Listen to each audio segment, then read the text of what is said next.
Uma criatura enigmática teria sido o foco da atenção de comunidades por vários anos, causando impacto em diversas ocasiões, levando muitas pessoas a se envolverem em tentativas de identificação do que seria, já que as suas características a diferenciavam dos demais animais. Hoje iremos falar sobre a estranha história da besta de Gévaudan.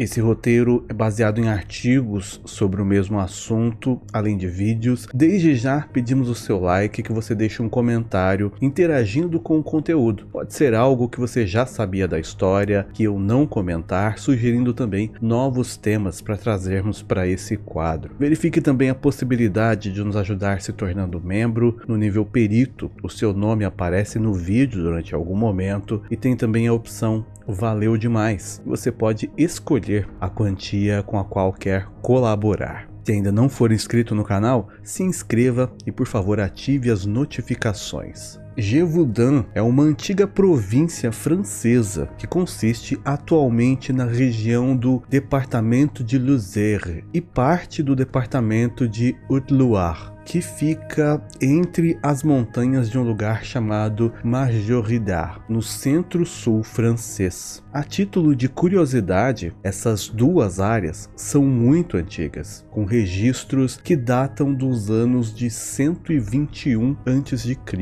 Elas contam com construções incrivelmente antigas, históricas e também preservadas, assim como belas paisagens naturais. Juntas, elas contam com mais de 300 mil habitantes. Porém, antigamente, essa mesma região era nomeada como Gévaudan, e no século XVIII, essa área foi aterrorizada por uma suposta criatura feroz, que entrou para a história como a besta de Gévaudan, e é considerada bastante diferente, porque mesmo sendo há muitos séculos atrás, tudo foi bem documentado. Essa história começou no início do verão de 1764, quando uma jovem de 14 anos estava pastoreando seu gado na região de Saint-Flour-de-Marcoix, a leste de Gévaudan, quando ela viu supostamente um animal se aproximar dela em uma tentativa de um ataque. Mas o gado acabou tirando o foco da criatura e os animais acabaram afugentando aquele animal e ela sobreviveu. Quando ela contou aos outros sobre essa história que tinha acontecido com ela, ela afirmou que a criatura era muito grande, parecia um lobo, mas claramente não era um lobo. Poucas semanas depois, uma primeira vítima fatal foi registrada. Em 30 de junho de 1764, Jeanne Boulet, de 14 anos, foi encontrada já sem vida no Vale Allier, que era ao lado oposto do primeiro ataque. A Jeanne teve partes mutiladas e perdeu a cabeça, que só foi localizada 8 dias depois, dentro da floresta. Outro ataque ocorreu em 8 de agosto, também sendo uma garota de 14 anos, que também foi encontrada sem vida no Vale Allier.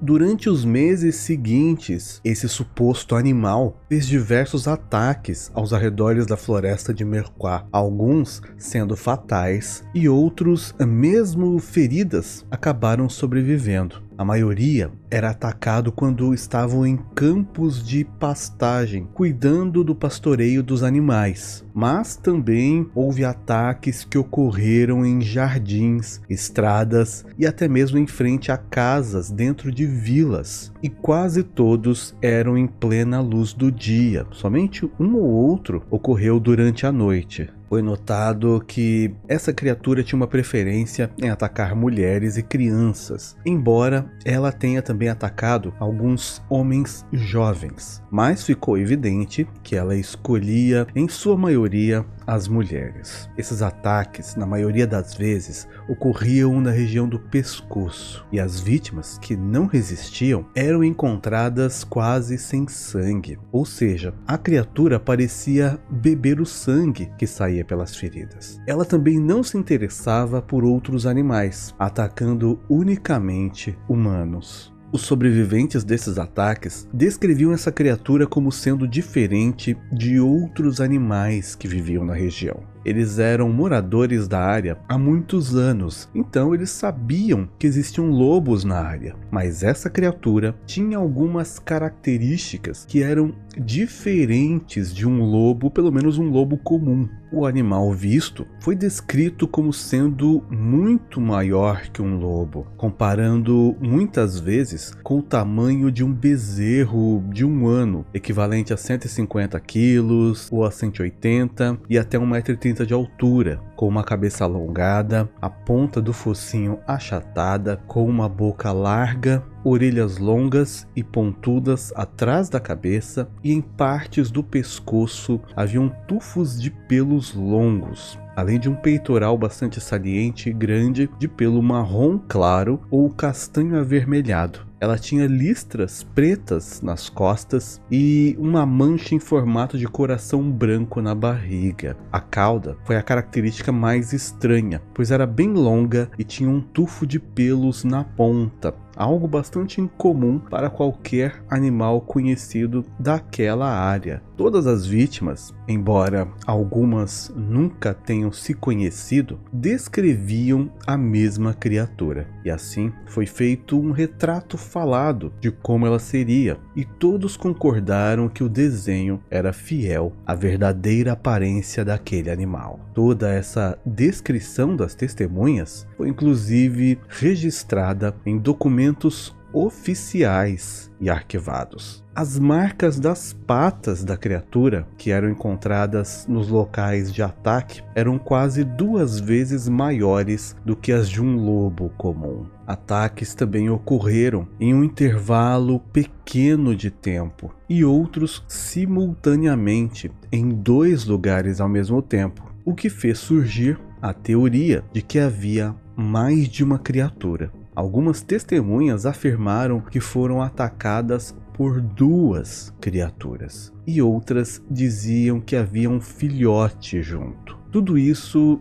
acabou deixando a todos da região em pânico, com medo de serem as próximas vítimas, e por isso a maioria passou a evitar sair de casa, e se realmente tivessem que sair, eram acompanhadas de outras pessoas para conseguirem se defender caso o animal aparecesse. Os camponeses teriam ficado cansados de todos os ataques e alguns deles se armaram com tochas, arpões e armas de fogo da época, que eram os mosquetes, para tentar eles mesmos acabarem com a criatura. Durante vários dias e noites, eles buscaram por esse animal dentro da floresta e encontraram algumas partes humanas, mostrando que de fato a criatura morava na região. Eles chegaram até mesmo a enfrentar esse animal, porém, por mais que disparos fossem acertados nela, a criatura parecia não se abalar, como se a sua pele fosse impenetrável, o que fez surgirem boatos de que ela teria possivelmente poderes sobrenaturais para se curar ou para não ser atingida pelos disparos. Segundo as fontes, como essa criatura não foi abatida, as pessoas continuaram com medo e pararam de sair de casa, até mesmo para cuidarem das suas plantações, afetando assim a economia local. Como isso era um problema de segurança pública, os aldeões também pararam de pagar os seus impostos ao rei até que isso fosse solucionado. A criatura acabou sendo batizada como a Besta de Gévaudan ou a Fera de Gévaudan. Em outubro de 1764, um homem, junto com uma equipe, partiu em uma caçada a esse animal. Essa caça teria durado várias semanas. Durante esse tempo, várias vítimas foram feitas e os caçadores passaram a eliminar todos os lobos da região, abatendo mais de 200 lobos, pois eles acreditavam que essa criatura seria apenas algum lobo que cresceu além do esperado. Até que finalmente, em uma das ocasiões, eles teriam supostamente encurralado a criatura próximo a uma caverna e diversos disparos foram feitos. Alguns teriam atingido a fera, que acabou se escondendo dentro dessa caverna, mas os homens não foram atrás para verificar se de fato o animal teria falecido. Um dos homens chegou a afirmar que a fera havia morrido e que não havia mais nada com o que se preocupar. E durante algumas semanas, de fato, tudo voltou ao normal. Mas em dezembro do mesmo ano, 1764, outros ataques voltaram a acontecer. Em 12 de janeiro do ano seguinte, Jacques Portefeuille e outras 7 crianças da aldeia de Villaret estavam pastoreando os animais em um campo quando foram atacados pela fera, e um dos irmãos acabou sendo capturado pela criatura. No entanto, Jacques se negou a deixar o irmão ser mais uma vítima e, junto com os outros, pegaram pedaços de madeira e avançaram sobre a criatura, golpeando-a repetidamente até que o irmão deles foi solto e o animal fugiu. Essa história chamou a atenção do rei da época, o Luís XV, que acabou recompensando o garoto com dinheiro e concedeu a ele uma educação completa custeada pelo Estado. O rei decretou então que ajudaria a região a encontrar e eliminar essa criatura. Embora alguns entendam que isso tenha sido uma ajuda solidária aos aldeões, a realidade é que aquela região havia parado de pagar impostos ao rei, já que isso era um problema de segurança pública, e eles não conseguiam sair de casa nem mesmo para cuidarem das suas terras, do plantio ou cuidar dos animais. Sendo assim, o rei precisava resolver a situação. Em 17 de fevereiro de 1765, 2 caçadores profissionais de lobos chegaram na região de Gévaudan com a missão de caçar essa fera, Jean-Charles de Neveu e o seu filho Jean-François. Os dois já haviam caçado mais de 1000 lobos em várias partes da França, então imaginou-se que seria fácil para eles acabar com essa criatura. Nos 4 meses seguintes, essa dupla caçou freneticamente todos os outros lobos que haviam restado na região, acreditando que algum deles seria o responsável pelos ataques da fera de Gévaudan. No entanto, quando os ataques continuaram a acontecer, eles perderam a sua credibilidade e outro caçador foi enviado. Em junho de 1765, o tenente de caça François Antoine, que em 11 de agosto organizou uma caçada à fera com a ajuda de outros aldeões. Marie-Jeanne Vallée, de 20 anos, serva de um paroco Pauillac, estava na companhia de outras camponesas quando pegou uma tábua para fazer uma passarela para atravessar um pequeno riacho. De repente, a besta de Gévaudan apareceu. A fera teria focado a mulher, mas ela tinha uma lança, e quando a fera tentou pular para agarrá-la, ela corajosamente usou a lança na fera, acabou acertando. A criatura teria caído num rio tentando fugir e desapareceu. O caçador François foi até o local para tentar encontrar essa criatura que possivelmente estaria ferida. Ele disse que de fato encontrou rastros de sangue do animal. No entanto, em um determinado ponto, ele perdeu o rastro e foi incapaz de encontrá-la. O ato de coragem dessa moça foi amplamente elogiado na região e ela chegou a ser comparada pelo ministro da casa do rei como Joana d'Arc. Entre os dias 20 e 21 de setembro, François Antoine caçou um lobo cinzento muito grande, medindo 80 centímetros de altura e com mais de 60 quilos. Para se ter uma ideia, um lobo cinzento comum mede 70 centímetros e pesa entre 30 a 45 quilos. Mesmo sendo um caçador experiente, ele declarou que nunca havia visto ou caçado um lobo tão grande quanto aquele. E por isso ele acreditava que aquele lobo era o responsável por todos os ataques. Esse animal foi visto por vítimas que sobreviveram, algumas confirmaram que aquele era o animal que as atacou. E também foi notado que ela tinha várias cicatrizes que correspondiam a tiros que poderia ter levado de outros caçadores. O animal passou por um tratamento para ser empalhado e foi colocado em um cavalo, onde foi levado para ser visto pelo rei. François Antoine, o caçador responsável por capturar o animal, ainda ficou alguns dias na região para caçar os filhotes e a parceira desse animal. E ele teria feito isso com êxito,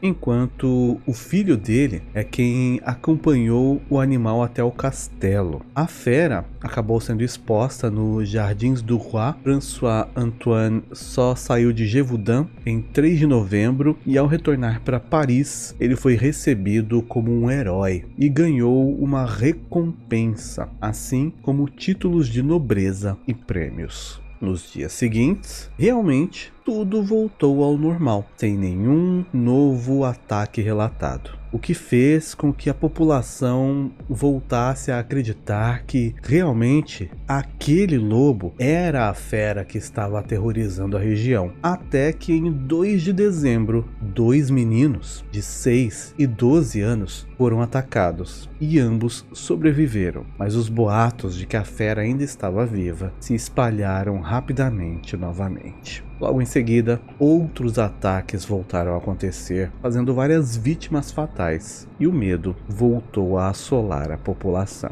Uma carta foi escrita para o rei em janeiro de 1766, afirmando que todos estavam convencidos de que a criatura havia reaparecido.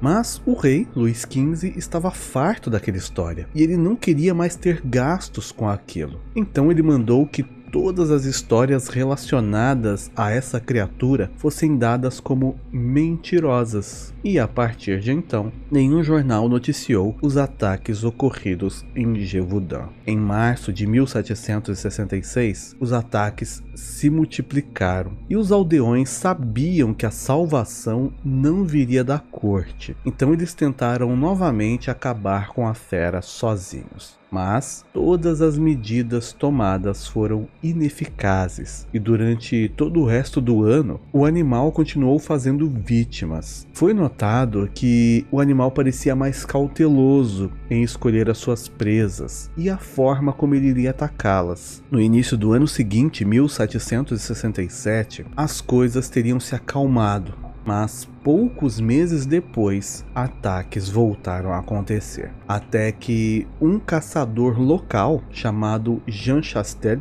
decidiu ir atrás da criatura. O Jean, na verdade, estava convencido de que o animal era um lobisomem e por isso ele teria recolhido objetos de prata que foram derretidos e transformados em balas para os mosquetes. Ele também teria colocado no meio dos objetos derretidos medalhas da Virgem Maria. Em 19 de junho de 1767, ele saiu em caçada ao animal e quando ele supostamente o avistou, ele fez uma pequena reza e atirou contra a fera, acertando 2 tiros. Um deles diretamente no coração, que teria eliminado o animal na mesma hora. Posteriormente, o Jean escreveu um relatório chamado de Relatório Marin, que detalha como teria sido a caçada e descreve como era o animal. Ele afirma que o animal era parecido com um lobo, mas